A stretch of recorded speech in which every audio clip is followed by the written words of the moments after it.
Bom dia a todos. É um prazer fazer essa banca com essa composição, a Gabi Banca, né? Porque não é porque é a banca da Gabi, mas porque é a banca do gabinete.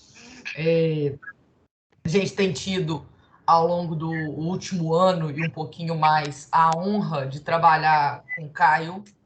E aí a gente preferiu, em razão da qualidade do trabalho, da dedicação do Caio, tanto no âmbito profissional como no âmbito acadêmico, fazer uma banca caseira, o que não quer dizer que será mansa, tá, Caio? Às vezes existe fogo amigo. E aí não é só uma banca caseira do gabinete, do local de trabalho, mas uma banca de grandes amigos, de grandes parceiros acadêmicos. E aí eu agradeço imensamente a disponibilidade, a dedicação, a parceria do professor Zandona, que é o meu grande professor da vida, né? É o professor que é meu professor desde 2007, não deixa de ser por nenhum segundo. Então, ele não só avalia os meus alunos, mas como ele também me avalia o tempo inteiro, que eu sei que ele o faz, mas faz aí com muito carinho e gentileza, que eu também imagino que ele vai ter essa mesma conduta nessa banca.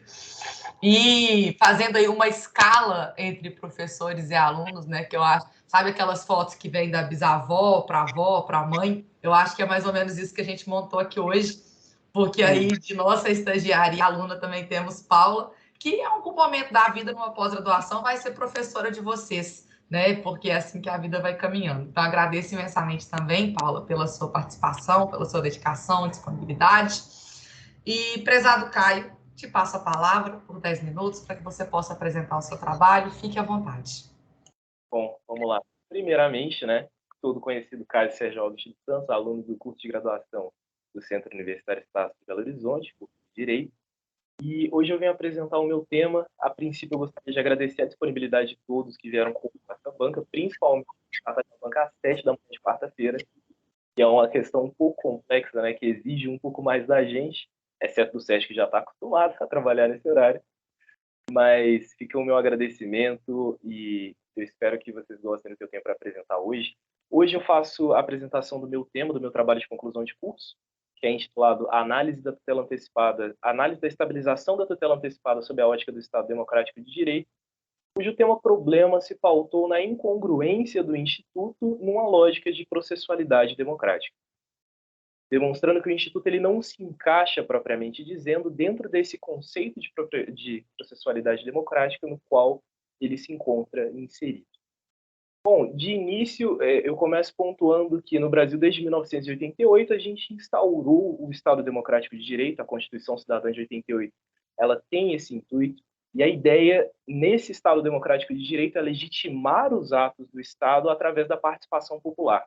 Seja isso em qualquer esfera de poder do Estado, qualquer forma de exercer esse poder, no âmbito executivo, no âmbito legislativo, e aqui principalmente no âmbito judiciário, onde o processo, a partir do viés constitucional de 1988, da processualidade democrática, passa a ser não necessariamente um instrumento, como era utilizado anteriormente, de pacificação social, mas sim uma forma das partes contribuírem e participarem efetivamente na produção de um provimento jurisdicional, ao qual, ao fim, estarão sujeitos.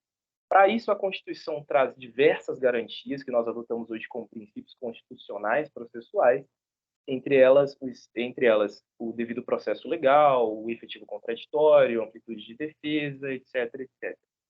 É importante pontuar também que na elaboração do Código de Processo Civil, que vem muito após da Constituição, né, que vem alguns aninhos aí após a Constituição, nós tivemos um movimento que, embora trouxesse essa lógica de estabelecer uma sintonia fina, como se diz, com a Constituição Federal, por muitas vezes buscou uma celeridade que, ao buscar-se, acabou por atropelar algumas garantias constitucionais, algumas garantias que nós temos em alguns procedimentos. Hoje nós analisamos especificamente a estabilização da tutela antecipada antecedente, mas também, nesse mesmo sentido, talvez nós tenhamos o tema de trabalho da Gabriele, que é a teoria da causa madura. Também é uma lógica pela qual, na busca da celeridade, acabou se atropelando algumas garantias. Sem mais delongas e para ficar bem racional e bem coeso, que eu vou falar aqui hoje, eu já entro no Instituto da Estabilização da Tutela Antecipada Antecedente, explicando que essa modalidade de tutela provisória prevista pelo Código de Processo Civil é uma modalidade que tem um procedimento um pouco diferente de todos os outros.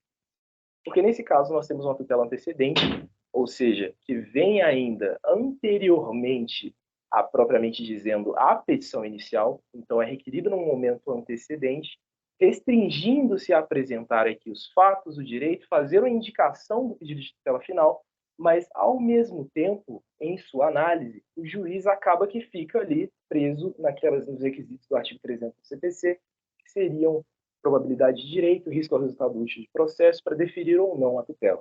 Esse não é o problema aqui. O problema aqui surge da lógica que o CPC adotou ao permitir a estabilização dessa tutela, que seria nada mais, nada menos do que a conservação dos efeitos de uma decisão perfunctória da demanda, como se decisão de mérito fosse.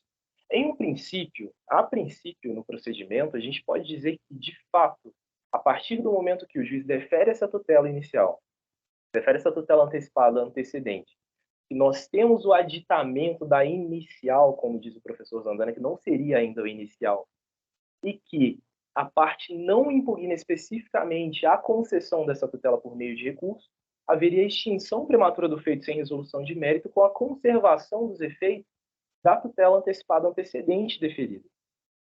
Nasceria também um prazo de 2 anos para a impugnação para modificação ou revogação da tutela por ação própria, findos os quais, fim do prazo decadencial, tomaria lugar uma espécie de superestabilização da tutela, onde essa decisão, apesar de ser uma decisão superficial da demanda, que se pautou especificamente nos requisitos do artigo 300 do CPC, que é uma decisão um pouco mais simples e um pouco mais superficial do processo, assumiria contornos de definitividade e não poderia mais ser revista por qualquer tipo de meio processual, por qualquer meio processual. Então, significaria dizer, basicamente, que apesar de que o Código preveja que essa decisão não formaria coisa julgada, na vida prática ela formaria uma espécie de coisa julgada. E isso é muito problemático e entra, logicamente, na problemática do tema, porque quando nós falamos de processo, e principalmente do processo num conceito de processualidade democrática, o processo ele só é legítimo, ele só é uma forma legítima de poder do Estado a partir do momento que as partes têm a possibilidade de influir no convencimento do julgador. Nesse caso, instauraria-se uma espécie de revelia mais gravosa, como eu trato no tema do trabalho, eu trato no decorrer do trabalho, em que nós teríamos não necessariamente, em que se teria não necessariamente uma revelia propriamente dita, mas onde os efeitos seriam até mesmo mais graves. Porque, conquanto na revelia nós ainda tenhamos a possibilidade do réu revel ingressar no processo, no meio da instrução probatória, e conseguir ainda produzir qualquer tipo de influência sobre o magistrado, aqui, decorrido o prazo decadencial, acabou, e a gente tem a conservação dos efeitos de uma decisão como se definitiva fosse, que na verdade nunca chegou a adentrar a análise do mérito, afrontando assim, talvez o que eu entendo, um pedacinho do devido processo legal muito importante, que é o direito das partes a uma decisão devidamente fundamentada, uma decisão que se aprofundou na questão de mérito.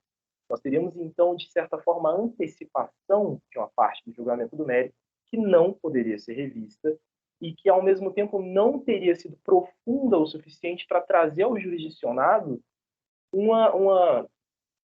não a certeza, mas sim como eu posso dizer, a segurança de que o mérito foi, de fato, analisado, de que todas as questões foram apreciadas. Então, se tem nesse sentido, primeiro, um decote do devido processo legal, na medida em que nós temos a extinção prematura do feito, e tem também um decote da garantia do devido processo legal e do efetivo contraditório, na medida em que a parte não teria sequer a possibilidade de ingressar nesse processo no meio da instrução probatória que, acontecida a estabilização da tutela e posteriormente a superestabilização, como chama a Camila Paulinelli, ou a quase coisa julgada, como outros autores trazem, nós teríamos a conservação dos efeitos de uma decisão perfunctória, como se decisão de mérito fosse. Então, nesse caso, fundamentação legal nós não teríamos, nós teríamos uma fundamentação bem pequenininha, se pautasse por um ponto específico da legislação processual e não necessariamente adentrando de fato ao caso concreto para fazer uma fundamentação robusta e uma decisão satisfatória para as partes. A lógica da processualidade democrática, então, morre nesse procedimento e é atacada por esse procedimento na medida em que nós não temos o respeito a essas garantias que, além de garantias fundamentais, seriam garantias que trariam todo o viés democrático para o Instituto, que trariam todo o viés democrático incluído na lógica da processualidade democrática e, por consequência, fariam com que o Instituto estivesse dissociado da própria lógica do Estado Democrático de Direito. Na medida em que o processo serviria, mais uma vez, como um instrumento de pacificação social, considerando a celeridade e levando em conta a celeridade, colocando aí um patamar superior a, propriamente dizendo, a efetiva participação das partes. E um ponto que eu gosto e que eu gostaria de frisar, e até mesmo voltando à questão da lógica da revelia mais gravosa, é dizer que, até mesmo na revelia, quando realmente sequer comparece ao processo de forma alguma, há necessidade da instrução probatória, a presunção de veracidade dos argumentos ela é relativa, ela precisa ser comprovada, e não necessariamente serão acolhidas todas as teses de mérito e todos os fatos como narrados pela parte autora, mas aqui, nesse caso específico, para além de ser uma decisão bem superficial, a gente teria uma lógica contrária. Aquilo que a parte autora traz e que as provas conseguem evidenciar ao primeiro momento seriam suficientes para construir, em última instância, um provimento definitivo que o CPC diz, teoricamente, não fazer coisa julgada, mas que na prática faria coisa julgada, o que vai contra toda a lógica da processualidade democrática, que vai contra, em última instância, ao próprio Estado Democrático de Direito. Foi o tema abordado nesse trabalho de forma bem sucinta e bem simples. Eu acho que é a minha maior dificuldade para tomar as coisas bem simples. Bom, eu acredito que era isso que eu queria trazer para vocês. O trabalho ele aborda algumas questões mais pormenorizadamente, principalmente os procedimentos, mas eu acho que até pela racionalidade e para manter essa apresentação mais fácil de entender e até mesmo mais fácil de explicar, seja interessante colocar dessa forma, que o processo, que a estabilização da tutela antecipada e a posterior superestabilização, como trazem termo cunhado pela própria Camila Paulinelli, elas acabam divergindo da lógica da processualidade democrática na medida que há esse decote de garantias fundamentais do processo, especificamente falando não só do contraditório, mas mais ainda do devido processo legal, na medida em que nós temos uma decisão que sequer é fundamentada no mérito e acaba produzindo efeitos de forma definitiva, como se fosse uma sentença de mérito. Acredito que era isso que eu tinha para trazer hoje. Agradeço a atenção e agradeço a disponibilidade e agradeço desde já as críticas e os pontos e os apontamentos feitos pelos integrantes da banca. Obrigado. Parabéns pela apresentação, Caio. Excelente apresentação. Você se apresenta muito bem, expõe muito bem, usa muito bem o tempo. Aliás, foi um excelente controle do tempo. E passou pelos pontos importantes do seu trabalho, sem ser corrido e sem ser superficial. Parabéns por isso.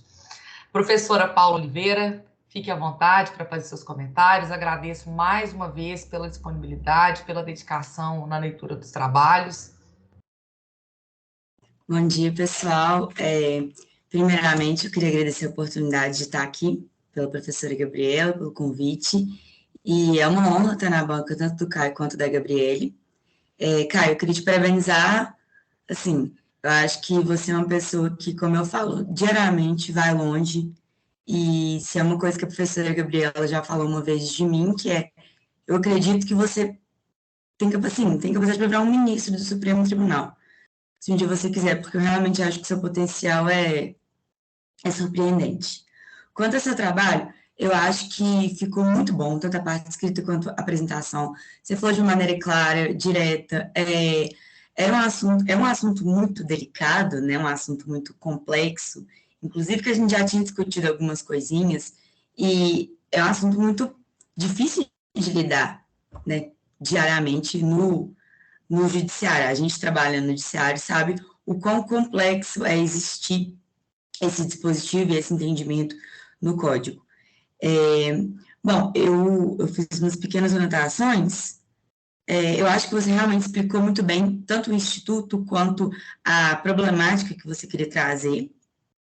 E, no mais, realmente, seu trabalho ficou sensacional. Queria te parabenizar.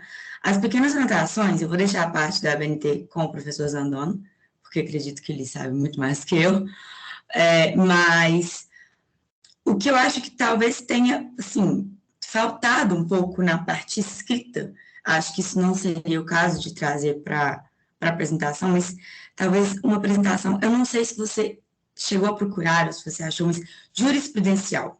Talvez como que o tribunal entenderia isso, talvez colocar uma decisão, se houver, no seu trabalho escrito, porque pelo que eu li, eu não achei, eu não percebi isso, mas eu acho que poderia, para fins de sugestão mesmo, caso você pretenda publicar ou estudar mais sobre a questão, e eu acho que você deveria, inclusive, porque o trabalho está muito bom, acho que poderia ser interessante, só para ilustrar o que você vem falando, e ainda que mostrar, eu defendo X, mas o tribunal entende Y.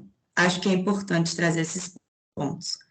E uma última coisa, uma questão que eu aprendi no mestrado, inclusive, com o professor André, que a gente tem que ter muito cuidado com as palavras que a gente usa.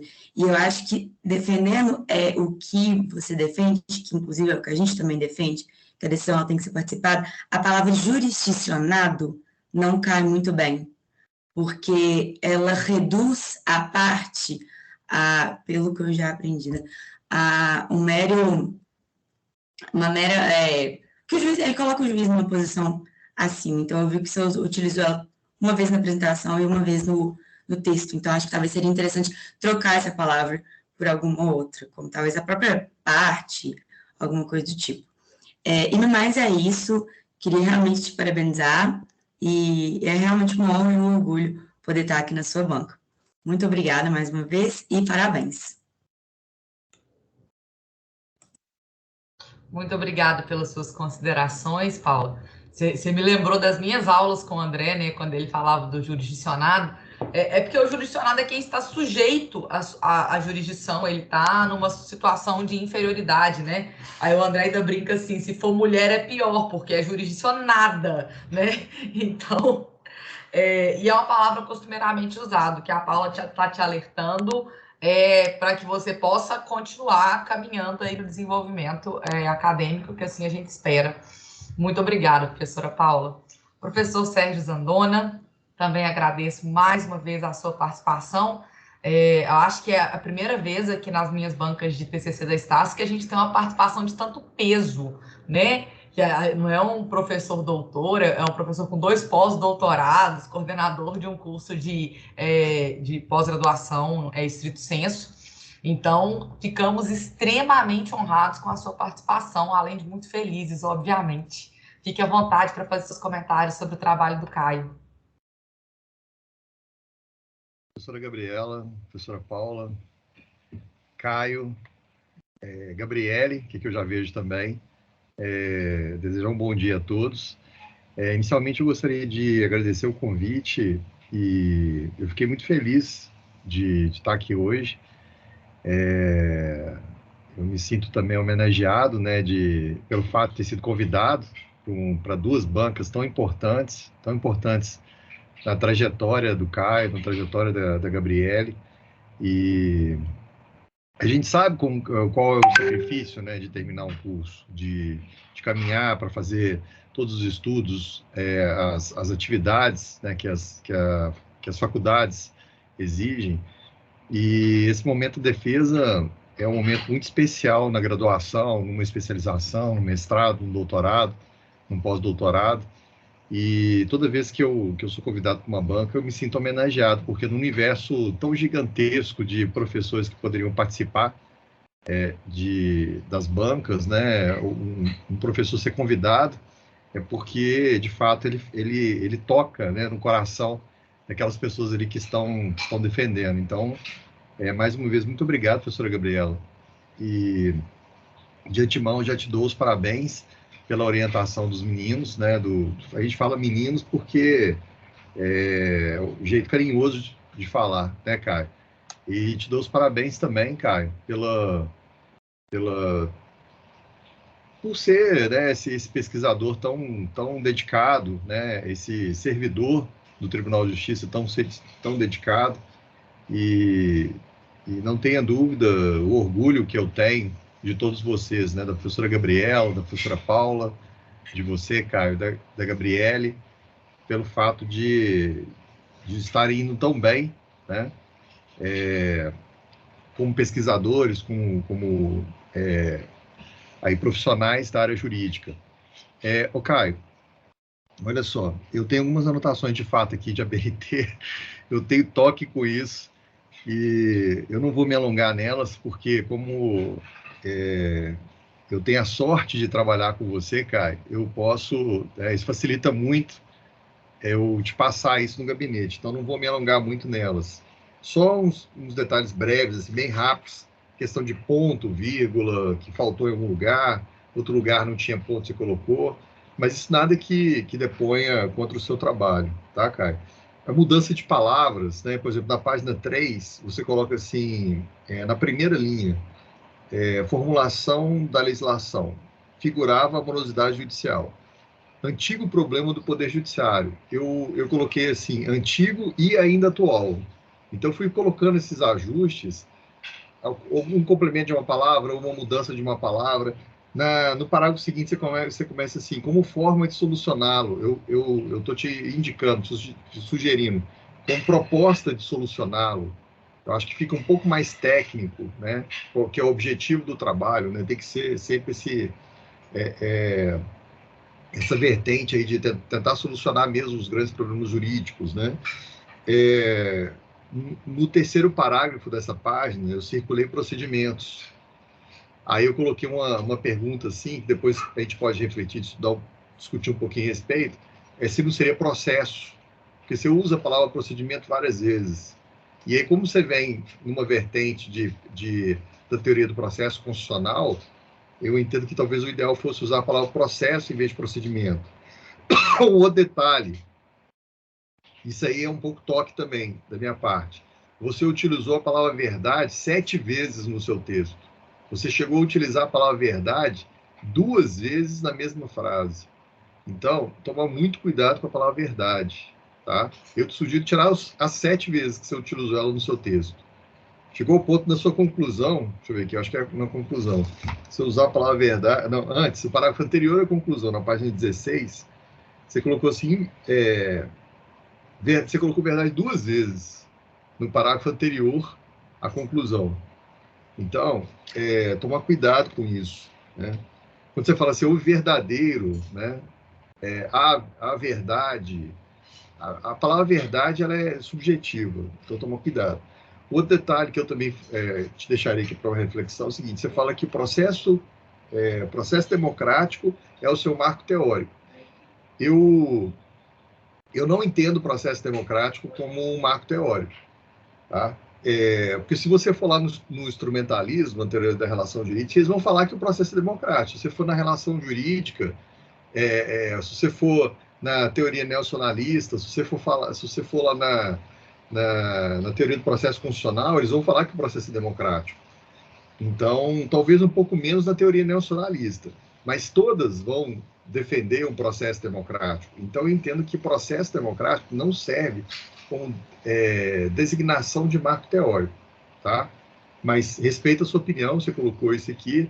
Eu acho até que isso aqui, para ficar um pouco em cima do muro entre a sua orientadora, né, que é neocionalista, e o seu examinador, que é processo constitucional, talvez para não desagradar nenhum dos dois e tentar agradar todo mundo, você tem colocado processo democrático.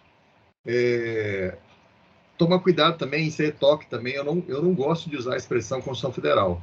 Eu uso Constituição da República Federativa do Brasil de 1988, ou Constituição de 88, ou Constituição da República, ou Constituição da República de 88. Eu entendo que a gente não pode mudar o nome do Instituto, tá?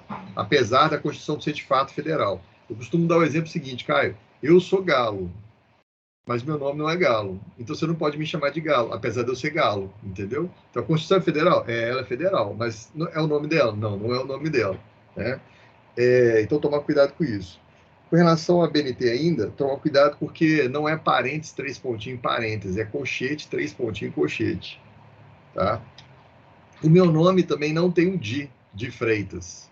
É Sérgio Henrique Zandona Freitas. Tá? Então, tira esse dia aí. Desde já te agradeço pela referência, né, a um texto meu. Fiquei feliz de você citar os 3 professores da sua banca, e é fundamental isso, prestigiar os professores, em especial os professores de Minas. Aqui em Minas, a gente tem a humildade, vamos dizer assim, de citar muito pessoal de fora, prestigiar muito pessoal de fora, e citar pouco as produções nossas. Então, a gente tem que começar a citar os próprios trabalhos feitos e defendidos na graduação, os seus colegas que estão defendendo, citar os colegas que passaram, e aí os colegas que virão na sequência vão citar, vão pegar o seu trabalho, Caio, o trabalho da Gabriele, e vão citar vocês. Então, não é porque vocês estão terminando a graduação que o trabalho de vocês não tem valor, pelo contrário, magnífico o trabalho de vocês dois. Então, é importante ter essa ideia, tá? Na página 7, deixa eu ver aqui, 1, 2, 3, 4, 5. No seu 5º parágrafo, que se começa com as tutelas são chamadas de cautelares, você coloca no final possível sentença. Aí eu preciso colocar sentença de mérito. Tá?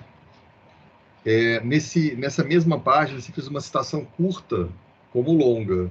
Até 3 linhas, ela tem que vir com aspas no corpo do texto. Tá? Faltou fonte em alguns lugares. Por exemplo, quando você cita norma, você tem que colocar a fonte também. Não terminar tópico com citação é o ideal, metodologicamente, na página 9. No tópico 4.2 você terminou com uma citação. Não tem receio, Caio, de se posicionar. Se posiciona, dá o seu conceito sobre o Instituto. Tá? Faltou fonte ainda na página 10, na citação longa, na página 10. Faltou fonte na página 11, na citação também da legislação, na página 11. Faltou fonte na página 13, na página 14. Faltou fonte na página 15.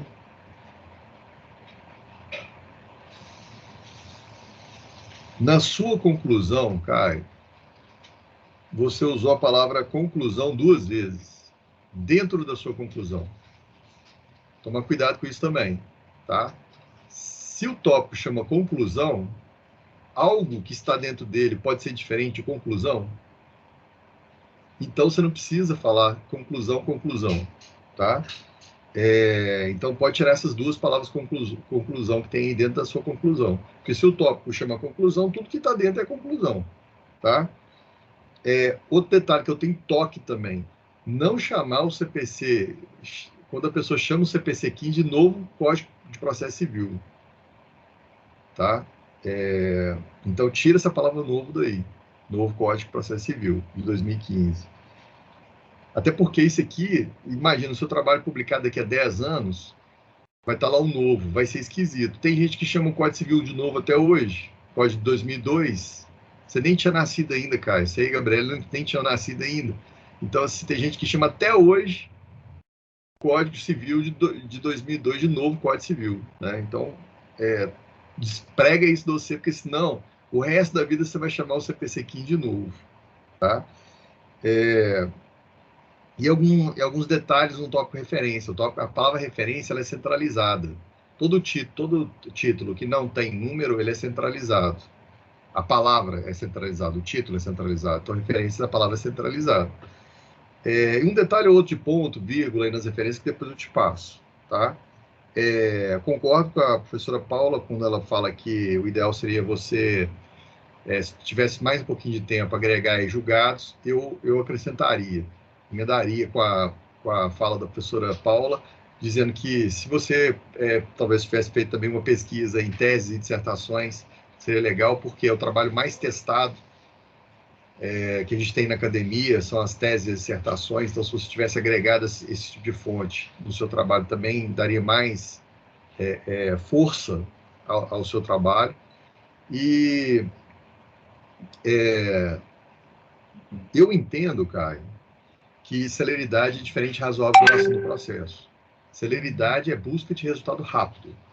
Seria o seguinte, você está propondo uma ação através de uma petição inicial e você está dizendo para o juiz assim, eu quero resultado rápido, eu quero celeridade. Ele vai e já mete ali uma sentença. Aí eu tenho celeridade. Razoável duração do processo é diferente. Razoável duração do processo pressupõe respeito do ato e respeito do tempo do ato, que está ligado a devido processo legal. Então, se no devido processo legal eu tenho lá a determinação que o ato seja realizado e que esse ato que vai ter que ser realizado, ele tem que cumprir um prazo, um tempo, se eu tenho isso, eu tenho razoável duração do processo. Então, eu entendo celeridade é uma coisa, razoável duração do processo é outra coisa. Tá? Apesar da doutrina confundir os dois institutos, apesar da própria legislação e a própria Constituição, no inciso 78, confundir, do inciso 78 do artigo 5º, confundir os dois institutos, embolar os dois institutos, eu entendo que isso, por si só, não leva a uma interpretação dos dois institutos como sinônimos, ok? Seria o mesmo da gente entender que contraditório e isonomia, contraditório e ampla defesa são a mesma coisa, porque eles estão no mesmo inciso do artigo 5º da Constituição. E tem autor que fala que é a mesma coisa, incrivelmente. Então, é o meu entendimento. Eu queria te escutar um pouco a respeito disso, tá? Primeiro detalhe. Segundo, qual que é a diferença em termos de requisito de uma tutela antecipada para uma tutela antecipada antecedente? Tem autor que fala que a tutela antecipada antecedente, eu tenho urgência que antecede a petição inicial. Tem autor que fala isso. Eu entendo de forma diferente. Eu conceituo tutela antecipada antecedente porque eu tenho uma irmã que é médica. Então, eu uso o termo urgência e emergência. Quando que eu vou utilizar uma tutela antecipada antecedente? Quando eu tenho emergência, que é algo mais urgente do que a urgência. Ou seja, o cara me liga, fala assim, Zandona, você é advogado? Sou advogado. Eu estou aqui no corredor do hospital, meu pai está aqui e não está conseguindo internar. Dá tempo, Caio, de eu falar com ele assim, recolhe as provas aí, vem cá no meu escritório tomar um café e me trazer essas provas e me contar o caso? Não dá. Então eu tenho o quê? Eu tenho uma emergência. Aí eu preciso de quê? Uma tutela antecipada antecedente. É diferente da urgência. E por que eu tenho que fazer essa diferenciação? Porque a tutela antecipada e a tutela cautelar, pelo Código de 2015, as duas já são pela urgência. Entendeu? Então eu tenho que colocar algum tempero ali para fazer uma diferenciação das duas. Porque se a tutela antecipada já é pela urgência, a tutela antecipada por si só já é pela urgência, o que vai me levar a ter que peticionar requerendo uma tutela antecipada antecedente? Entendeu a questão? E aí eu queria te ouvir também a respeito disso. Se você concorda com essa minha visão, né, da tutela antecipada antecedente em relação à tutela, a mera tutela antecipada, e se você discorda, por quê, né, que eu gostaria de escutar. Eu não estou lembrado, Caio, de ter escutado ou ter lido outro professor ou outro autor fazendo essa diferenciação, entendeu? Para explicar, para ficar claro para o meu aluno, quando eu vou explicar, eu coloco urgência e emergência, para identificar uma situação e a outra. Agora, eu queria te escutar a respeito se você concorda com isso, ou não concorda, né? E ver seus fundamentos aí, já que você questiona os fundamentos da decisão, né?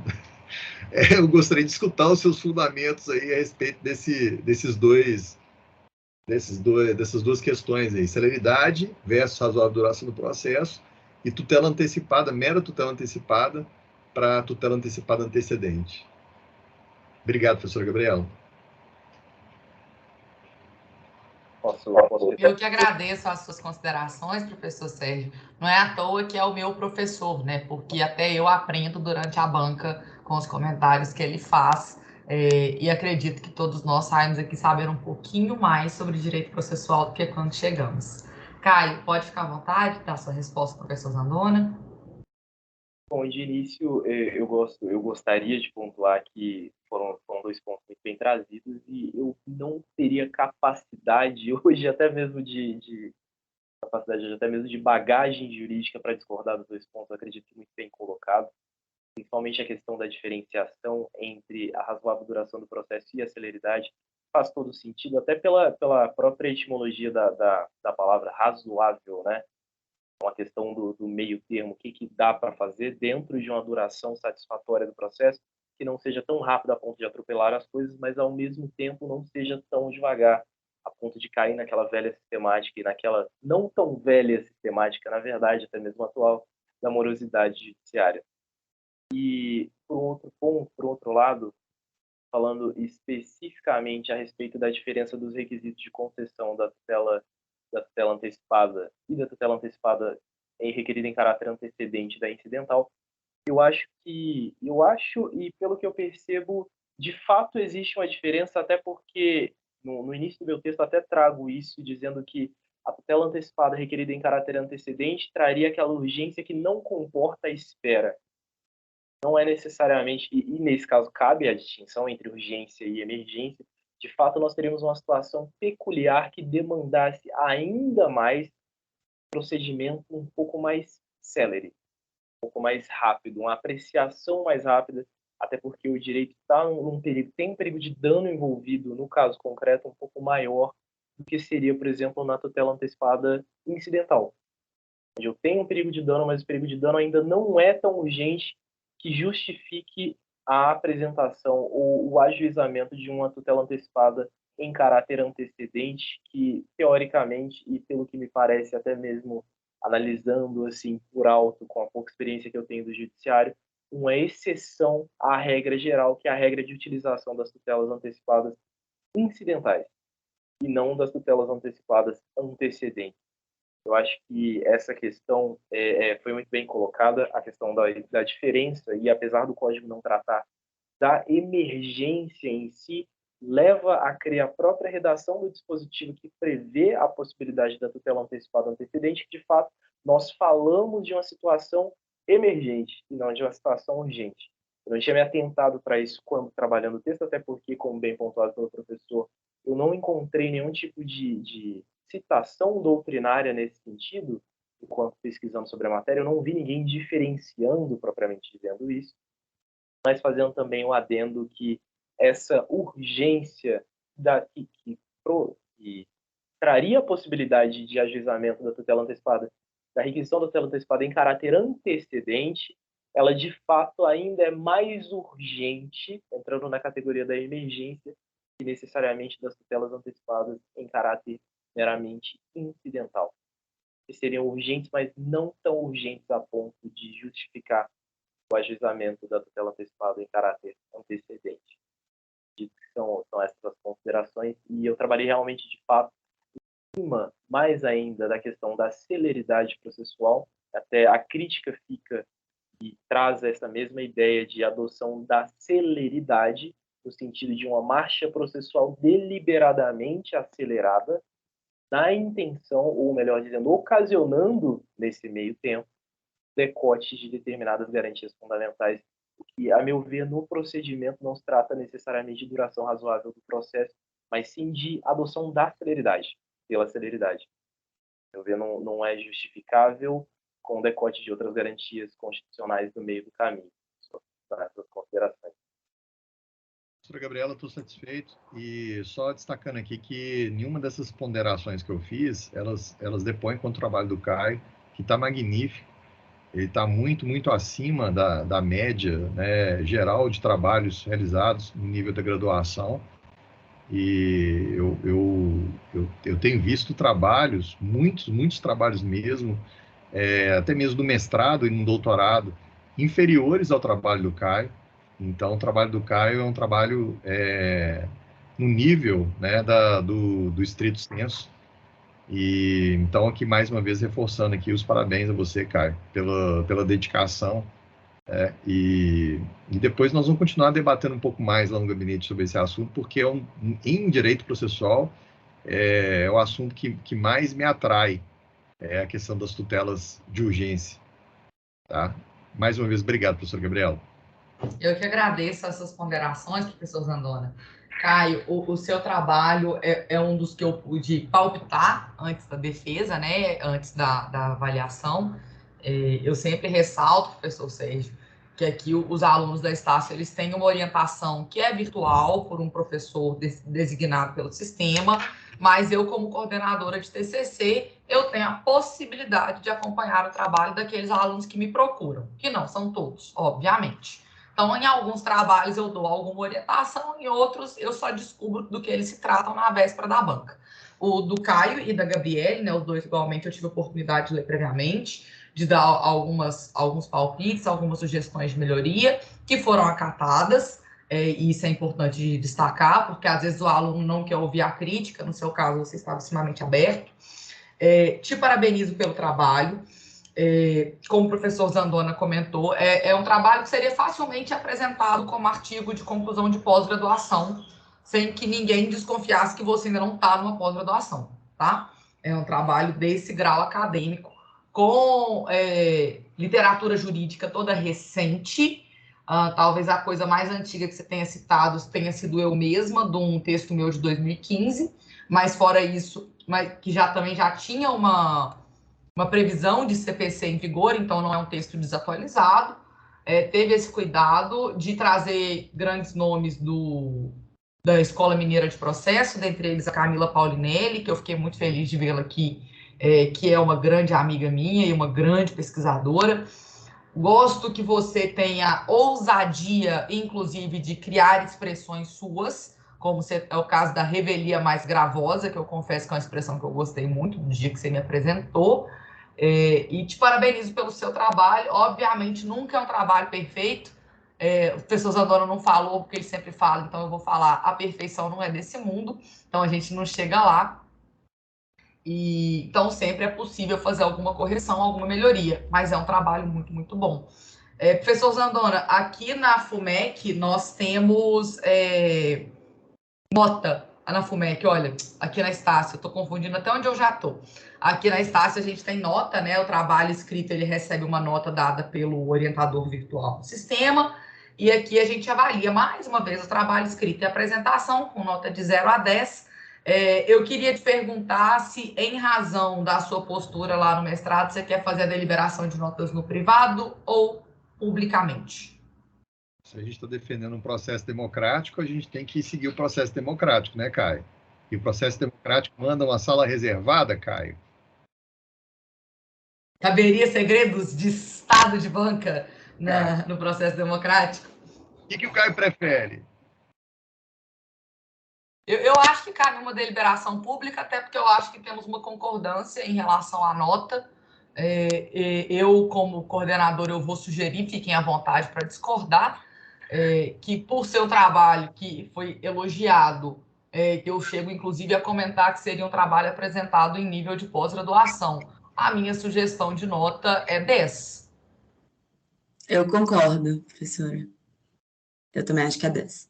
Sim, professora Gabriela, pela qualidade da exposição, clareza da exposição, em primeiro lugar, oral do Caio, que é sempre importante também, né, ter o aluno que está apresentando o trabalho ter essa preocupação, né, e é visível a preocupação do Caio com isso.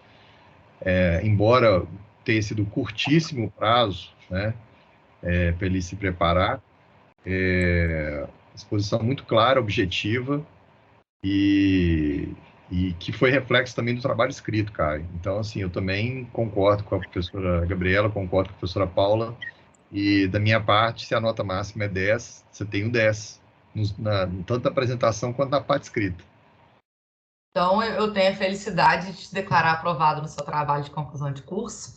Para quem está assistindo, eu adianto que não é prática comum nas universidades, a gente não faz isso aqui nas outras bancas, de fazer essa deliberação de notas em público, porém é uma prática que o professor Zandona vem adotando nas bancas dele, e por ser aqui o professor de maior titulação e por ser o meu professor, por deferência, adoto o seu método de avaliação nessas duas primeiras bancas de hoje. Até estou falando isso para os outros alunos não ficarem preocupados, tá? Que o professor Zandona vai participar exclusivamente dessas duas primeiras bancas de hoje. Caio, parabéns pelo seu trabalho.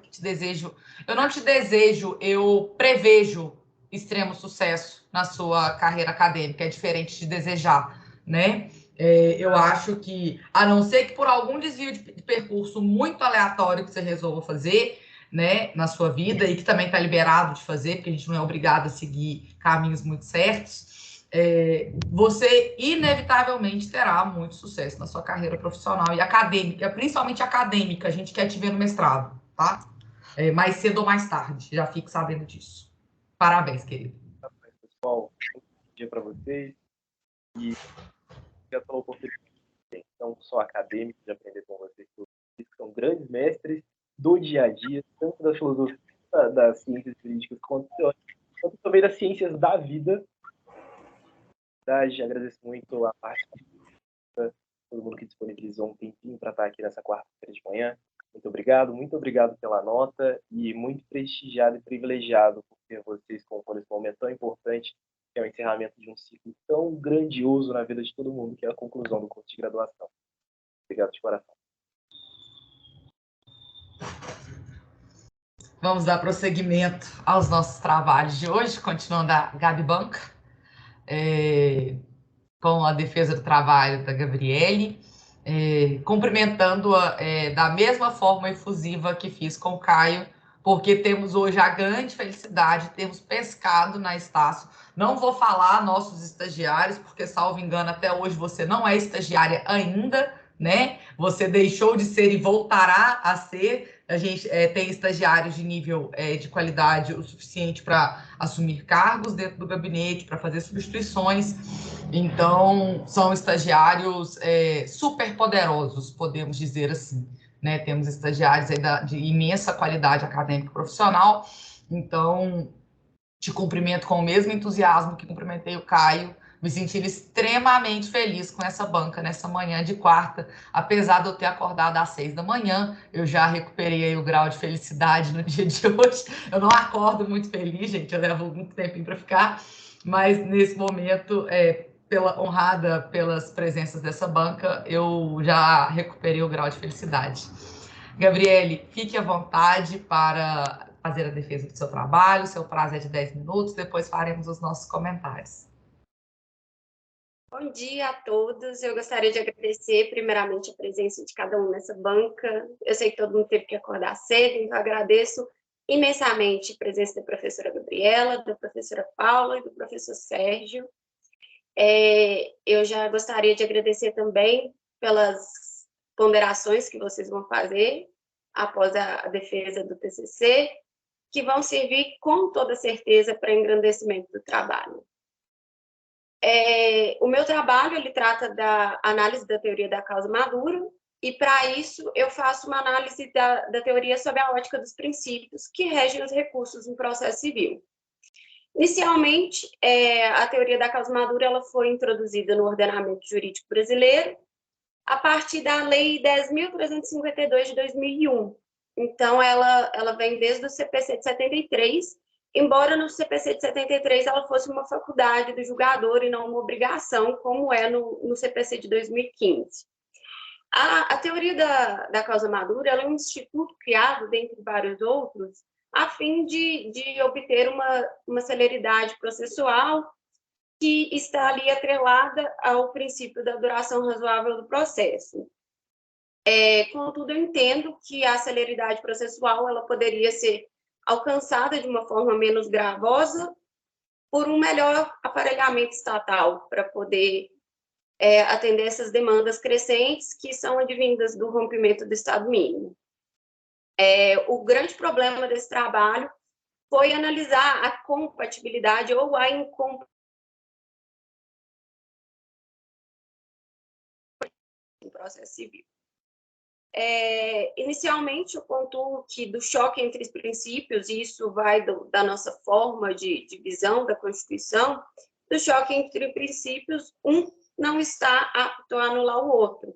Nós trabalhamos com o critério da concordância prática, ou seja, a gente faz o comedimento desses princípios de acordo com o caso concreto para que seja garantido aos cidadãos a maior abrangência de garantias. Então, como caminho para esse resultado e para essa pesquisa, eu utilizei a teoria neo-institucionalista do direito, do professor Rosemiro Pereira Leal, porque eu considero que ela é que melhor se amolda ao paradigma constitucional atual. Inicialmente, eu não vou trazer a questão da teoria da causa madura no recurso de agravo do instrumento, porque é uma questão que ela é muito controversa hoje em dia, então vou me ater à análise somente no recurso de apelação, até porque o artigo 1013 está num capítulo do CPC que trata tão somente do recurso de apelação. Analiso inicialmente a teoria da causa madura sob a ótica do princípio do duplo grau de jurisdição, que é um princípio que ele visa uma reanálise daquela decisão, uma fiscalidade da decisão proferida em primeira instância. Citando André Del Nigre, não há democracia sem fiscalidade. Então, o princípio do duplo grau de jurisdição, ele garante uma segunda análise daquele processo. Uma parte da doutrina acredita que esse princípio ele não é absoluto, porque tem os casos em que os processos começam originalmente na segunda instância ou nos tribunais superiores, como é o caso de mandado de segurança, que vai depender da autoridade contra a qual é impetrado.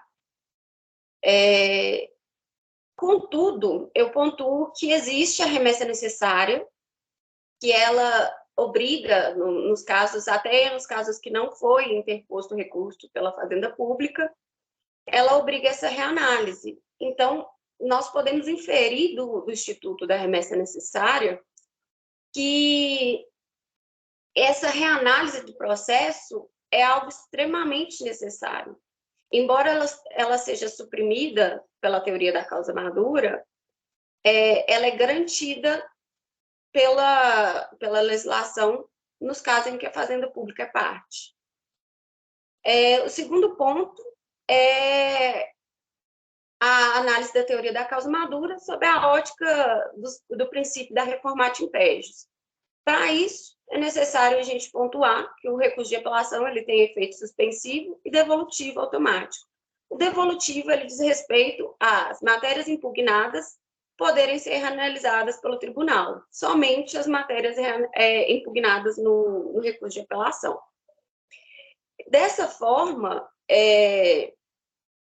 a teoria da causa madura ela não poderia ser aplicada sem um expresso requerimento da parte. Contudo, o artigo 1013 ele não faz essa ressalva.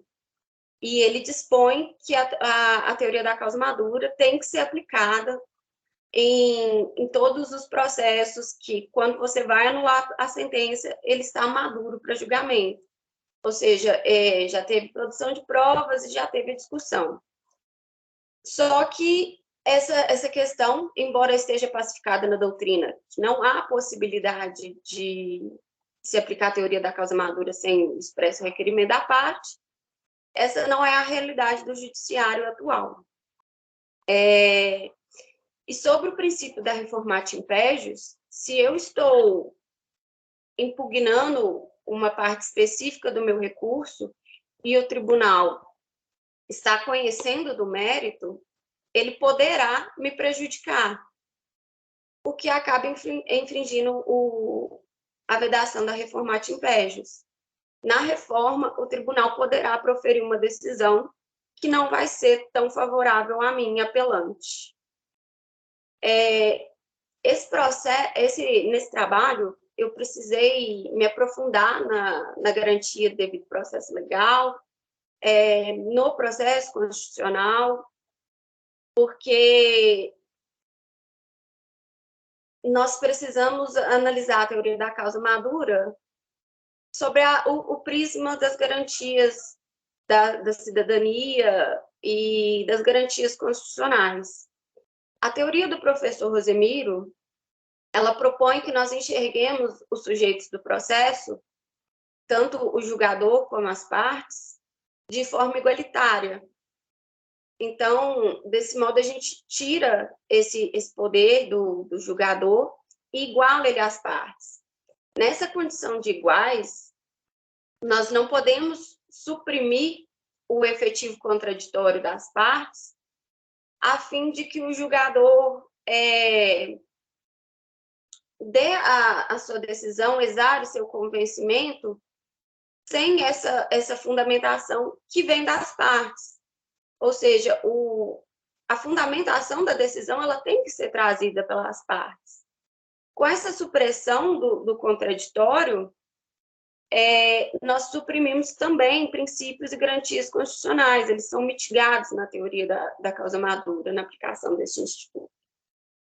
E uma outra questão que é ocasionada com a aplicação da teoria da causa madura é a supressão de instância. Por quê?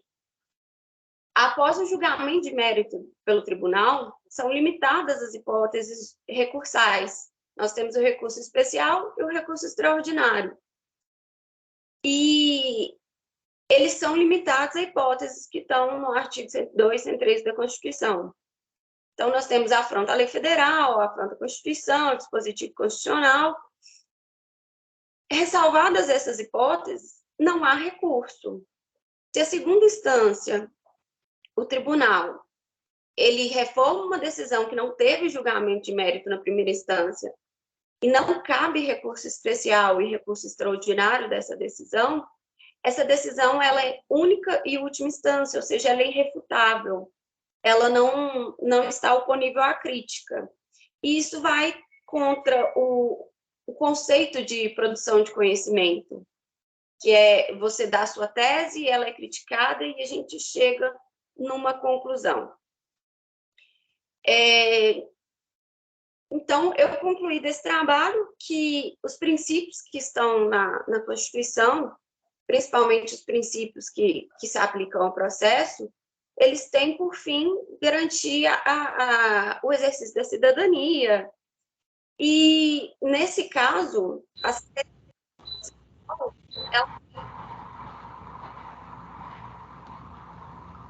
na mitigação de garantias sociais e afronta toda uma ordem democrática de garantias sociais, garantias processuais e exercício das cidadanias, se considerando que o povo é o poder constituinte originário, a ele as garantias deveriam ser dadas e possibilitadas de ser exercida. Essa possibilidade é feita pelo processo. A teoria da causa madura, ela suprime esse contraditório em primeira instância e ela acaba ocasionando a ausência de fundamentação das decisões, ou seja, aquela decisão não vai ser oponível à crítica e vai contra os princípios da construção de conhecimento.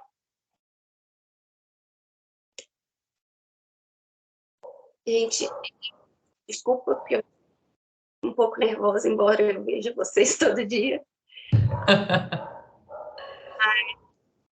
Acho que apresentado está, querida. Obrigada. Acho que apresentou todos os pontos do seu trabalho.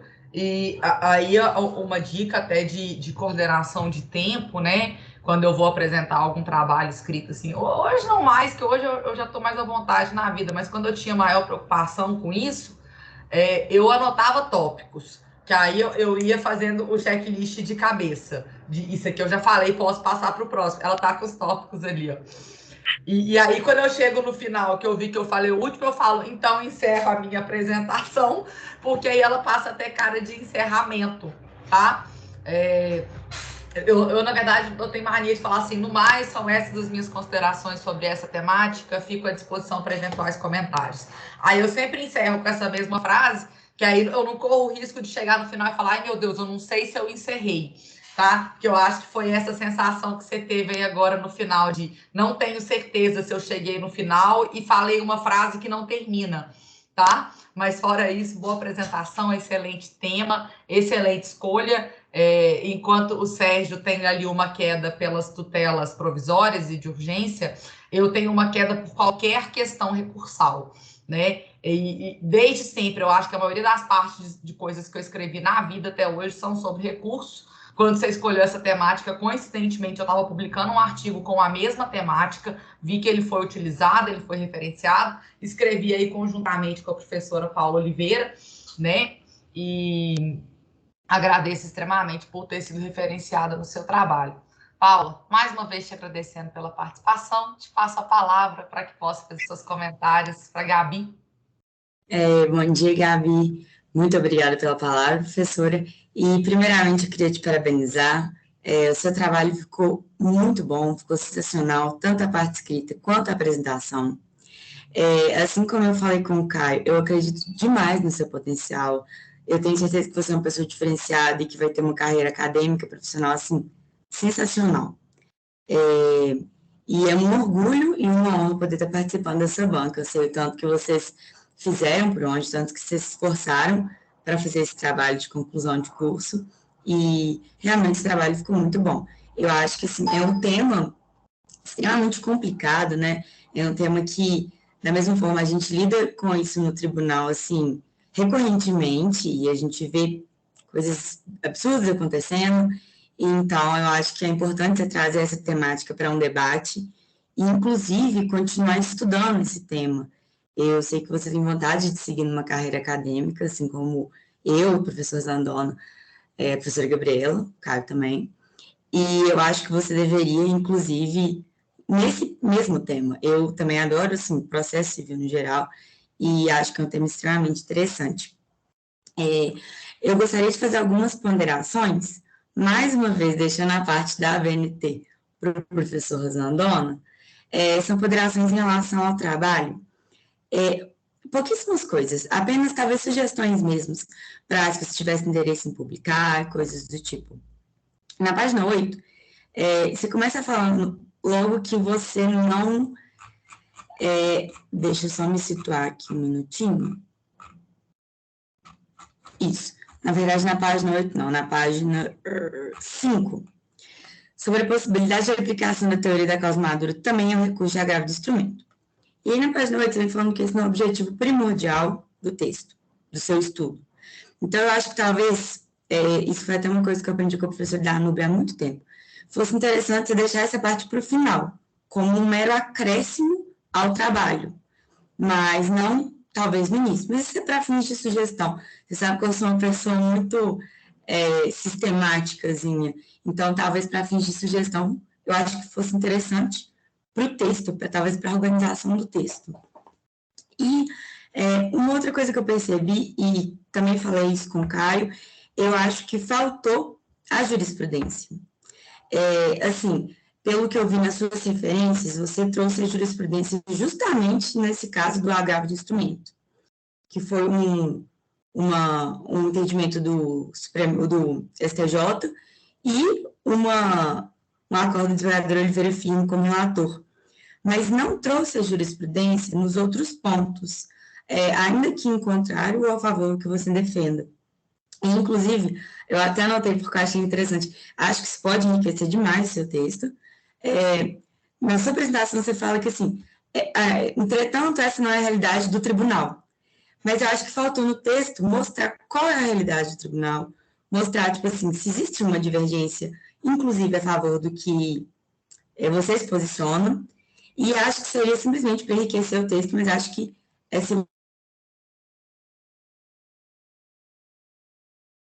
com essa questão.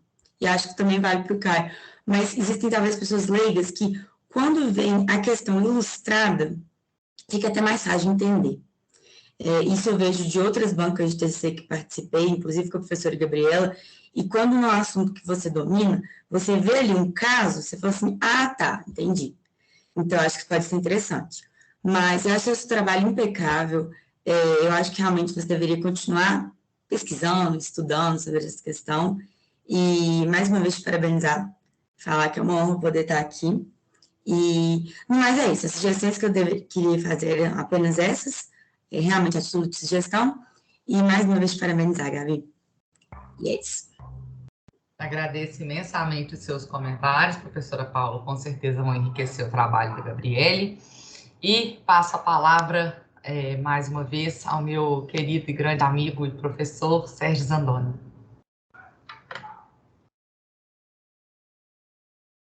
mesmo registro de agradecimento, Gabriele, eu te faço, em especial a sua orientadora, a professora Gabriela, e também aqui uma honra, mais uma vez, de participar dessa banca com a professora Paula.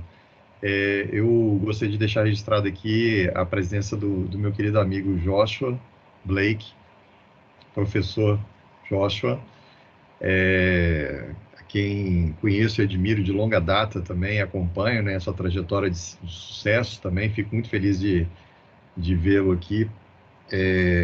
Gabriele, te dar os parabéns pela apresentação, uma apresentação também muito clara, muito objetiva, se posicionou, né, a respeito do Instituto, deu a sua opinião fundamentada a respeito dos problemas que você entende visíveis sobre o Instituto, e algo que é reflexo também do seu trabalho escrito, tá?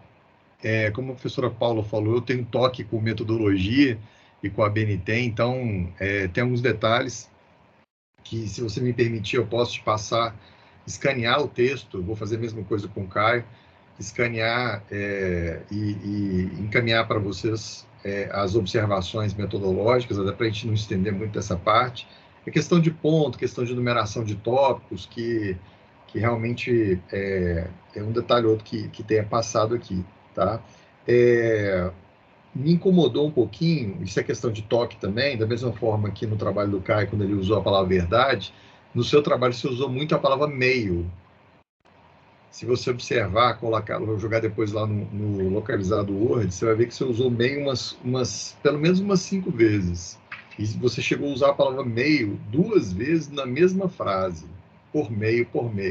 Então, assim, não é um problema do Caio, não é um problema seu, Gabriel, é um problema geral de quem pesquisa e de quem escreve. É um problema que eu sempre tive dos meus textos, por isso que é importante sempre ter um revisor, um parceiro, um coautor, porque o coautor enxerga algo que nós, que estamos dentro do texto, a gente não enxerga. Então, o tipo de problema que eu visualizei no trabalho do Caio, que eu estou visualizando no seu trabalho, é um problema que eu tenho também nos meus textos, que a professora Gabriela tem, que a professora Paula tem, que o professor Joshua Blake tem. Então, assim, por isso que a gente precisa de um orientador, por isso que a gente precisa de um coautor, né? Porque o coautor vai fazer esse refinamento do texto, tá? Então, uma sugestão aí é você resgatar, pensar esses por meio ou trocar ou visualizar uma forma de diminuir eles no seu texto, tá? Talvez usar a palavra instituto, que eu até prefiro, e está mais coerente até com a teoria que você se posiciona como marco teórico. Em vez de usar meio, você usar a palavra instituto, tá? Alguns detalhes aqui, como a palavra novo também, tal qual foi falado na banca do Caio, me incomoda a utilização da palavra novo para o Código de Processo Civil, tá? Também te sugiro tirar. A reflexão que eu deixei na banca do Caio, eu te faço da mesma forma e gostaria de te escutar. Eu não sei se na hora que eu falei você estava me escutando. Sobre celeridade e razoável duração do processo. Celeridade, busca de resultado rápido, razoável duração do processo, presença do ato dentro do devido processo legal e do tempo do ato. Tá? E até fazendo um complemento aqui à fala do Caio, razoável aqui não é algo aleatório, não. E eu vi que o Caio entendeu isso. O razoável é aquilo que o legislador entendeu como um prazo suficiente. Então, quando o legislador estabelece o prazo de 15 dias para os recursos, o que ele está entendendo? Ele está entendendo que o que é razoável? Ele está entendendo que razoável, os 15 dias são razoáveis. Então, não é algo aleatório, aberto, não. Tá? Então, quando eu falo razoável duração do processo, eu dependo também de um devido processo legal, depende de uma legislação estabelecendo esses prazos, esses atos todos e esses prazos todos. Isso é razoável duração do processo, que é diferente de celeridade. Então, eu gostaria de escutar também a respeito disso, se você concorda ou não com isso, tá? E os seus fundamentos. E alguns detalhes, como identificar o autor como professor. No trabalho científico não se faz isso, então você identificou o professor Zemir como professor Zemir no seu texto. Eu te sugiro tirar a palavra professor, tá? identificar os autores todos como autores, né? Então, você está colocando, citando a professora Paula, citando a professora Gabriela, citando o professor Zemir, não precisa designá-los como professor, porque senão toda hora você vai ter que reforçar que é professor, que é advogado, que é ministro, né? Então, tirar a qualificação dos autores. Você pode ser seca com relação a eles, que eles não vão ficar chateados, tá? Um detalhe também que eu venho falando muito em banca, até no mestrado, tomar cuidado com quando você fala assim, um procedimento, um Estado Democrático de Direito, não é um Estado Democrático de Direito, é o Estado Democrático de Direito. Não é um procedimento, é o procedimento. Então, tomar cuidado com relação a isso também, tá? Tomar cuidado também com o uso da primeira pessoa e da terceira pessoa no mesmo texto. Eu vi que em determinados momentos você usou, por exemplo, nossa Constituição, você está usando a primeira pessoa, né? Então, dá preferência do começo ao fim para o texto manter uma coerência de redação da terceira pessoa, tá? Mas, de novo, foi assim, 2 ou 3 lugares só que eu vi isso. Então, nada que deponha contra a qualidade do seu trabalho, Gabi, mas no sentido de te ajudar a aprimorar ainda mais que aquilo que a professora Gabriela falou, que eu sempre falo em banca. A perfeição não é desse mundo, de forma alguma. Então, você pode ler 50 vezes o seu texto, 50 pessoas diferentes podem ler seu texto, as 50 pessoas vão te apontar sugestões de aprimoramento, porque a perfeição não é desse mundo. E mesmo depois disso tudo, ainda vai ter coisa que daí a 1 ano depois que você lê, você ainda vai encontrar. Por quê? Porque a perfeição não é desse mundo. Então, a nossa tarefa aqui é de tentar chegar o mais próximo possível dessa perfeição, te dando essas sugestões, mas nada que deponha contra a qualidade do seu trabalho, tá? Que está no mesmo nível do trabalho do Caio. É um trabalho que está no nível do estrito sensu. Eu tenho visto alguns trabalhos no estrito sensu, no mestrado, não com a qualidade que tem aqui. Para você ter ideia da qualidade do seu trabalho e da qualidade do trabalho do Caio. Então, fica esse registro também de agradecimento, né, e de elogio à sua pessoa. Você que sempre foi muito responsável em tudo que sempre fez no gabinete, né, na sua atuação profissional, na sua atuação acadêmica. Então, vai o elogio aí também a sua pessoa por tudo aquilo que eu conheço que você é, né? Faltou fonte também nos julgados, fonte de acordo com a BNT, porque eu vi que você fez referência lá ao nome do relator, ao tribunal, mas a BNT coloca a indicação da fonte de forma diferente, tá? A questão do parêntese e colchete, 3 pontinhos. Eu particularmente não gosto da palavra ser disso. Você colocou na página 11 a palavra ser disso, tá? Você coloca melhor aparelhamento. Tem que tomar cuidado com intensidade no trabalho acadêmico. Então, você não pode falar assim, eu tenho que ter mais efetividade. Ou tem efetividade ou não tem efetividade. Segurança jurídica, para maior segurança jurídica. Não, segurança jurídica não tem intensidade. Ou tem ou não tem. Para maior Estado Democrático de Direito, ou tem Estado Democrático de Direito ou não tem. Então, tomar muito cuidado com intensidade para designar esses institutos, tá? Vamos ver aqui. Duplo grau de jurisdição. Outra coisa que eu queria discutir. Duplo grau de jurisdição, você entende que é um princípio constitucional ou infraconstitucional? Você entende que duplo grau de jurisdição está dentro da Constituição ou você entende que está fora da Constituição? Eu vou dar minha opinião para você. Eu entendo que ele é constitucional. Eu entendo que ele é constitucional porque, apesar de não ter na Constituição expressamente escrito lá duplo grau de jurisdição, eu entendo que ele está, quando a Constituição fala em devido processo legal, dentro do devido processo legal, eu entendo que está ali o duplo grau de jurisdição. Então, eu entendo que, pelo fato da Constituição prestigiar o devido processo legal, eu entendo que o duplo grau de jurisdição é, sim, constitucional. E deveria, sim, ser observado. E eu vi isso na prática como advogado de shopping center, quando eu vi que os juízes de primeiro grau não entendiam os contratos de shopping center. E eu advoguei para banco também, que são contratos complexos. E eu vi que o juiz de primeiro grau não entendia o contrato bancário. E aí o que acontece? Eu ia conseguir, muitas vezes, entender no tribunal. E eu ficava imaginando na época, como advogado, a aplicação da teoria da causa madura. Se eu tiver só uma instância para apreciar e entender aquela causa. Então, é muito, muito problemático a utilização da teoria da causa madura. Me transparece mais busca de celeridade do que busca de razoável duração do processo. O processo, ele precisa de um tempo, e não tem que ser um tempo eterno. Por isso que fica essa briga aí, a vida toda, né, de tentar usar mecanismos para uma solução mais rápida para as partes. Mas não, o processo ele precisa de um tempo. Eu preciso respeitar os atos e o tempo do processo. Então, se eu tenho primeira instância, segunda instância, que eu respeite a possibilidade da parte de ter esse exame duplo do mérito, já que é pouca coisa, né, gente? Porque depois só vai me restar o recurso extraordinário especial, em que eu não discuto o mérito.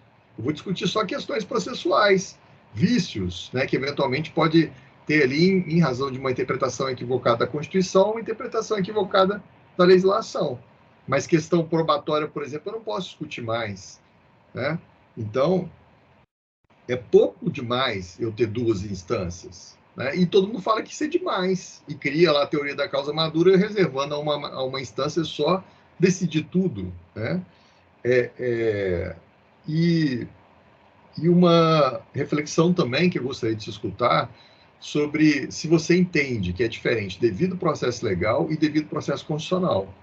Eu entendo que é diferente também. Devido processo legal, eu entendo que é devida aplicação da lei infraconstitucional. E eu entendo que devido constitucional é devida aplicação da Constituição. Que no mundo moranguinho, no mundo perfeito, deveria casar, né? Só que a gente não vive no mundo moranguinho, né? Aí, como a gente não vive no mundo moranguinho, a gente tem lá, por exemplo, a Constituição falando no artigo 93, inciso 9, que toda decisão tem que ser fundamentada. Artigo 93, inciso 9 da Constituição. Então, se eu aplico o artigo 93, inciso 9, eu tenho devido processo constitucional. Mas se eu aplico o 145 do Código de Processo Civil, de 2015, e lá fala que, por foro íntimo, o juiz não precisa fundamentar a sua decisão para se afastar daquele processo, se eu aplico esse artigo, eu tenho devido processo legal, mas eu não tenho devido processo constitucional, porque ele fere o artigo 93, inciso 9. Então, eu entendo que são duas coisas diferentes. Devido processo legal, devido aplicação da lei infraconstitucional e devido processo constitucional, devido aplicação da Constituição. Eu queria te escutar também para ver se você concorda ou não com isso. E alguns detalhes que eu entendo que depois eu posso te passar em relação a quando você às vezes fala assim, você fala dos princípios, lá na frente você fala assim, os princípios. Na sua conclusão, por exemplo, você coloca assim, princípios de construção de conhecimento. Aqui seria interessante você dizer quais. De novo, reforçar, que são aqueles que você trabalhou no desenvolvimento. Durante o seu trabalho, um ou dois momentos, você fala assim, a maioria da doutrina, mas não diz qual. Você trabalhou a doutrina. Então, seria interessante aqui apontar daqueles autores todos que você abordou, quais são esses que envolve, que você entende como maioria, entendeu? Então, é mais no sentido de reforçar e tirar as questões eventualmente vagas do trabalho, entendeu? Mas não foi falha, até porque você fez uma pesquisa doutrinária no trabalho, e eu fiquei muito feliz também de ver você citando a professora Gabriela, a professora Paula, reforçando a ideia que eu venho defendendo também, que a gente tem que prestigiar os autores da casa, nós temos que prestigiar os autores mineiros, porque estou um pouco cansado aí de ver os textos só mencionando autores de São Paulo, do Rio, né? Com todo respeito, né, à qualidade que os autores de São Paulo, do Rio têm, né? A gente não vai ser bairrista, a gente não vai deixar de citá-los, mas a gente não vai fazer o que muitas vezes eles fazem, que é desconsiderar aquilo que é construído aqui em Minas Gerais. Então, fiquei muito feliz de você citar os autores aqui de Minas, as autoras aqui de Minas em especial, e mais uma vez reforçando aí, Gabriele, que todas essas observações são no sentido de aprimorar o seu trabalho, nada que deponha contra a qualidade do seu trabalho, até porque aquilo que eu falei é verdade, e não só verdade, como também de coração, porque eu sou um fãzaço de você e do Caio, e orgulhoso pelo fato de vocês estarem chegando nesse momento aí com tanta qualidade, com tanta vitória. E fica aqui o último registro, que é o seguinte: se vocês forem fazer mestrado em outro lugar, eu vou mandar a máfia atrás de vocês. Então, vocês têm que fazer mestrado com a gente da FUMEC, tá? Se for fazer mestrado em outro lugar, me bloqueia no WhatsApp, no Instagram, nas redes sociais, porque eu vou manifestar publicamente aí pela revisão da banca de graduação de vocês dois, tá? Obrigado, professor Gabriela. Estejam avisados, eventualmente, sobre o futuro mestrado, tá? Não tem opção. Aliás, não é nem sobre eventualmente sobre futuro, é sobre quando forem fazer. A discussão aqui é só quando, porque farão, tá? Nem essa opção vocês têm. Vou fazer com vocês que nem o professor Zandona fez comigo. A hora que vocês assustarem, eu já matriculei vocês e estarão lá, tá? Vocês não têm opção. Gabriele, fique à vontade para responder os comentários do professor Zandona. Professor, eu entendo que a celeridade ela é realmente diferente da duração razoável do processo. Acho que a celeridade tem mais a ver com o atropelamento de algumas coisas, com um forçar algo mais rápido, e entendo que a duração razoável do processo tem mais a ver com o procedimento, com a observância ao tempo estipulado procedimental. Quanto ao princípio do duplo grau de jurisdição, eu até cheguei a fazer essa consideração no meu trabalho, sobre essa divergência do entendimento dele ser constitucional ou não. E eu entendo que, em razão da Constituição determinar uma hierarquia das jurisdições, primeira, segunda e os tribunais superiores, eu entendo que o princípio do duplo grau de jurisdição é um princípio constitucional, até por causa dessa previsão constitucional dos estabelecimentos da jurisdição. E quanto ao devido processo legal, devido processo constitucional, eu cheguei até ver, eu acho que foi no texto seu, você falou que eu citei a Gabi e a Paulinha, mas eu também citei um artigo seu com a Gabi, e eu vi uma distinção sua, até usando o professor Bretas, sobre o devido processo legal e o devido processo constitucional. Eu não fiz essa distinção precisa no trabalho, mas eu acabei vendo essa distinção. Professor Zandona, satisfeito? Ok. Gabi, muito obrigado mais uma vez. Eu que agradeço, Zandona, é um prazer. Já te falei, é o maior figurão que já teve aqui nas nossas bancas. Trazer pós-doutor para a banca de graduação é algo extremamente diferenciado. E fiquei muito feliz com a sua iniciativa, inclusive falava, quero participar das bancas. Você falou que chama de meninos, eu faço pior, eu falo que eles são meus ainda. Eu falo dos meus meninos, porque eu me aproprio deles enquanto eles estão sob o meu círculo ali. Então, fico muito feliz de você ter tido a vontade, a disponibilidade de participar das bancas dos meus meninos, que aqui no caso são nossos, né? Para que a gente tenha uma avaliação mais profunda, mais detalhada, e como eu avisei no começo, nem sempre porque é uma banca caseira, ela é uma banca amiga, tá? O professor Zandona deixou isso muito claro. Toda a gentileza do universo em apontar críticas nos trabalhos de vocês, porque sempre existem críticas, a gente escreve justamente para ser criticado e eventualmente melhorar ao longo da vida, né? Porque isso vai acontecendo, cada vez que a gente escreve um trabalho novo, a gente escreve um pouco melhor que o anterior, e trouxe perguntas de instigações para vocês, para já alertá-los para trabalhos futuros, como, não sei por qual motivo, vocês tiveram uma quedinha pelo processo civil aí depois que entraram no gabinete, apesar de acreditarem no primeiro momento que seriam penalistas, tributaristas, outras coisas, de repente estão todos dois escrevendo sobre o processo civil, não faço a menor ideia porque eu não tenho nada a ver com isso. O professor Sérgio deixa dois alertas importantes, que é cuidado com as expressões que você usa. Às vezes, o devido processo legal que você está escrevendo, você quis dizer devido processo constitucional. Escreveu celeridade, queria dizer razoável duração do processo. Eu sempre brinco com os meus alunos, porque, por causa desse trem de andar de moto, eu falo, celeridade é quando eu vou daqui para São Paulo, passando mandado em quebra-mola, passando direto em radar, furando sinal vermelho, e chego em São Paulo e eu tenho 8 multas. Isso é celeridade. Razoável, e aí eu chego em São Paulo com 5 horas.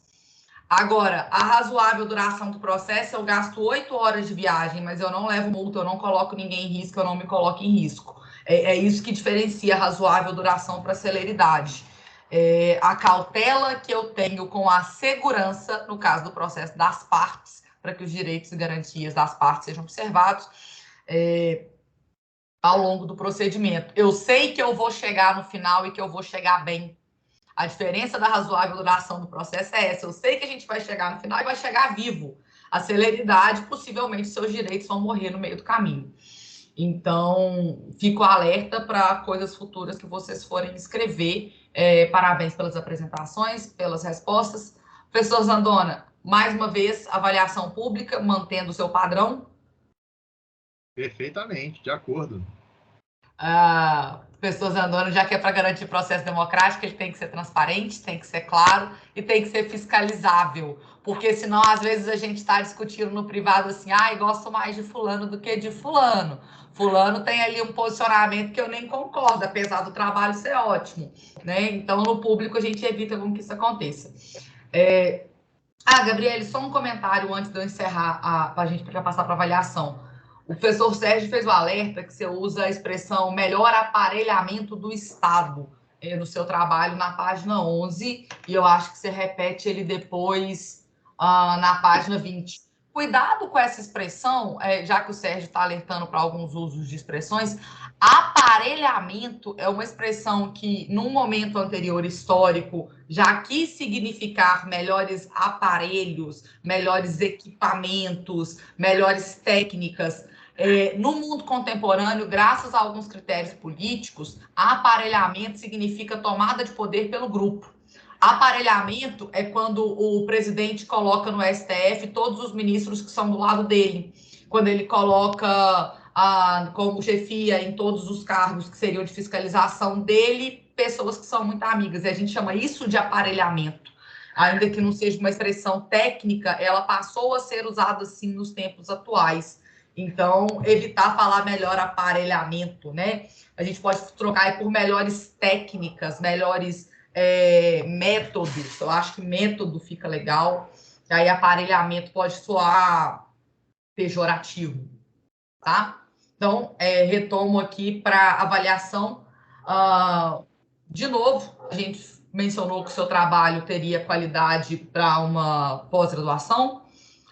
Se caísse na minha mão para avaliação de Comped, que volta e meia eu faço avaliação dos artigos do Comped, eu aprovaria para um grupo de trabalho de processo, então eu não vou sugerir nota que seja inferior a 10. Gostaria de saber se os demais componentes da banca têm alguma divergência ou concordam. Eu estou de acordo, acho que é 10 também. Professora Gabriela, da mesma forma aqui no trabalho do Caio, pela qualidade da apresentação da Gabriele, objetiva, clara, precisa, fundamentada, e também pelo reflexo disso no trabalho escrito, eu também manifesto pela nota máxima, e a nota máxima é 10, 10. Tem o meu 10 também. Então, eu tenho o prazer de declarar a Gabriele Batista Moreira de Souza, também aprovada no seu TCC, com nota 10. Não é porque é uma banca caseira, a gente fez uma avaliação do trabalho de vocês com imparcialidade, né, como avaliadores acadêmicos que somos nas demais bancas, mas de fato são trabalhos diferenciados. Eu acho que talvez vocês tenham feito trabalhos melhores, assim, dedicaram mais pelo medo de perder o emprego. Não iria acontecer, tá? Em momento nenhum isso vai prejudicá-los no trabalho do gabinete, ou talvez pelo constrangimento de a gente massacrá-los na banca e chegar para trabalhar com a gente no dia seguinte.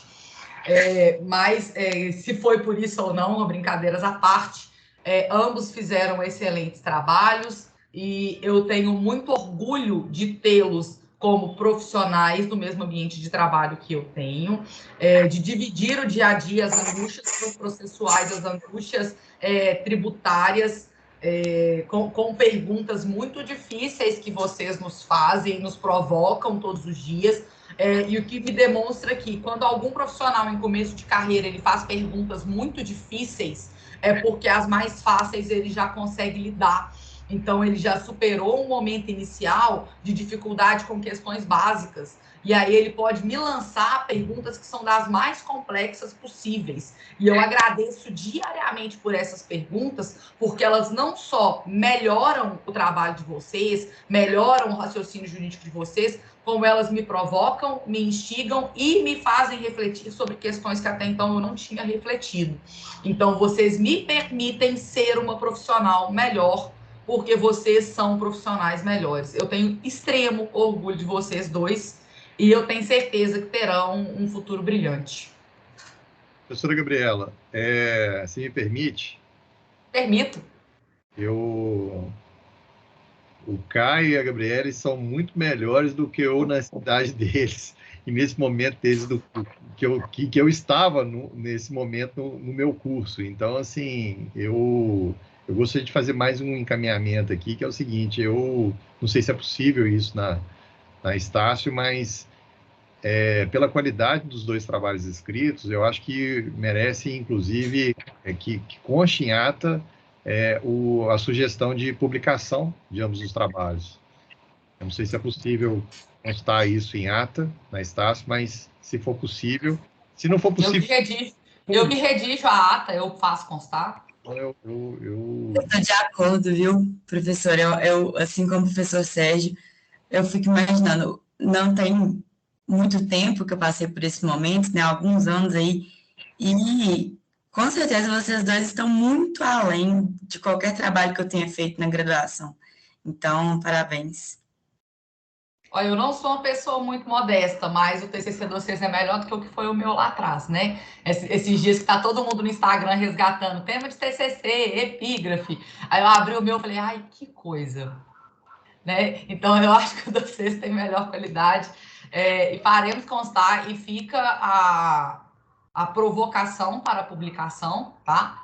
Para vocês procurar os examinadores da banca não é algo tão difícil. Então, sintam-se à vontade para conversar com a gente ano que vem, tá, gente? Porque esse ano já acabou, esse ano tem Copa, daqui a pouco já acabou.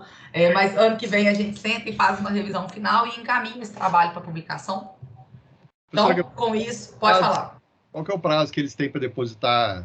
Tem um depósito definitivo? Depois... Não tem. Esse já é o depósito definitivo. Ah, tá, entendi. Porque... A não ser que o trabalho venha com algum defeito grande e a gente dá prazo para correção, mas normalmente não. É porque tem outras instituições, por exemplo, a FUMEC, ela tem mais um prazo depois da banca, para não fazer o último depósito, que é aquele com as considerações da banca. Não, aqui não, aqui é direto. É só a preocupação assim, de encaminhar as minhas sugestões para o Caio e para a Gabriele. Então, eu posso deixar para entregar pessoalmente para vocês, né? Não vai fazer diferente, já que vocês não têm mais um prazo institucional. Eu vou preferir entregar pessoalmente, porque aí eu explico eventuais dúvidas que vocês tiverem a respeito das anotações, que vão ficar como sugestão aí para a questão da publicação. Eu e a professora Paula e a professora Gabriela, nós estamos organizando, coordenando várias obras que vão ser publicadas pela Universidade FUMEC, então aí já fica como sugestão aí de um lugar para vocês encaminharem esses textos. Obrigado, professora Gabriela. Agradeço. Por nada, agradeço vocês dois, Paula e Sérgio, pela participação. Peço desculpa aos demais alunos aí pelo pouquinho de atraso, mas já tem acontecido, vocês já estão acostumados, né? Uma banca vai encavalando aí na outra e corre tudo bem. Mas muito obrigado, um bom dia para todos e sucesso, Caio e Gabriele. Eu agradeço a todo mundo a presença aqui de manhã, agradeço pelas considerações ao trabalho e agradeço por trabalhar com vocês todo dia e pelo apoio que vocês me deram durante a escrita, e pode ter certeza que o trabalho escrito é um reflexo do que vocês escrevem, do que vocês fazem e da pessoa que vocês são. Beijo enorme para vocês, gente. Tchau, tchau.